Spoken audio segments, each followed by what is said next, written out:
మలయాళంలో adventure comedy genre నుంచి వచ్చిన సినిమానే బ్రోమన్స్. అరుణ్ ది జోస్ దర్శకత్వం వహించిన ఈ సినిమాలో మ్యాట్ డామస్, అర్జున్ అశోకన్, మహిమా నాబియర్ ప్రధానమైన పాత్రలు పోషించారు. ఒక అన్నయ్య కనిపించకుండా పోవడంతో అతని ఆచూకీ తెలుసుకోవడానికి ఒకడు తమ్ముడు చేసే ప్రయత్నమే ఈ సినిమా. అన్నయ్య ఆచూకీ తెలుసుకోవడంలో అతని మాజీ లవరు, స్నేహితుడు, ఆ అన్నయ్యకి అప్పిచ్చిన వాడు, ఒక హ్యాకర్ను తోడుగా తీసుకుని ఆ తమ్ముడు చేసే అన్వేషణ ఇది. ఈ టీం చేసే జర్నీతో సరదాగా సందడిగా ఈ కథ కొనసాగుతుంది. కథలో కొంత దూరం వెళ్ళిన తరువాత ఆశీస్ అనే ఒక తేడా క్యారెక్టర్ ఎంట్రీ ఇస్తుంది. అప్పటి నుంచి కథ మరింత పుంజుకుంటుంది.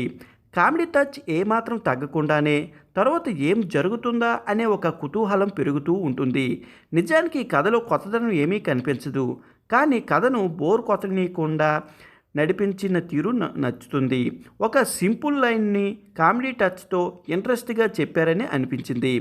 దర్శకుడు పెద్దగా బడ్జెట్ అవసరం లేని విధంగా ఈ కథను డిజైన్ చేసుకున్నాడు.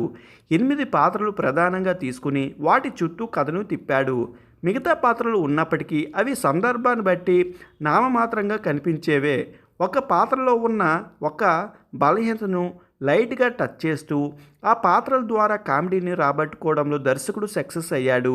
అఖిల్ జార్జ్ ఫోటోగ్రఫీ బాగుంది. కామెడీ టచ్తో కూడిన కంటెంట్ను గోవింద్ వసంతి నేపథ్య సంగీతం నెక్స్ట్ లెవెల్కి తీసుకువెళ్ళిపోయింది. చామన్ చాకో ఎడిటింగు నీట్గా అనిపించింది. ఆర్టిస్టులంతా కూడా పాత్ర పరిధి మేరకు బాగానే నటించారు. ఇది కొత్త కథేమీ కాదు, కానీ కథని నడిపించిన తీరు ఆకట్టుకుంది. మొదటి నుంచి చివరి వరకు సందడిగా కొనసాగుతుంది. కడుపొబ్బా నవ్వించే ప్రయత్నము ఏమీ చేయలేదు. చూస్తున్నంతసేపు హ్యాపీగా నవ్వుకోవచ్చు.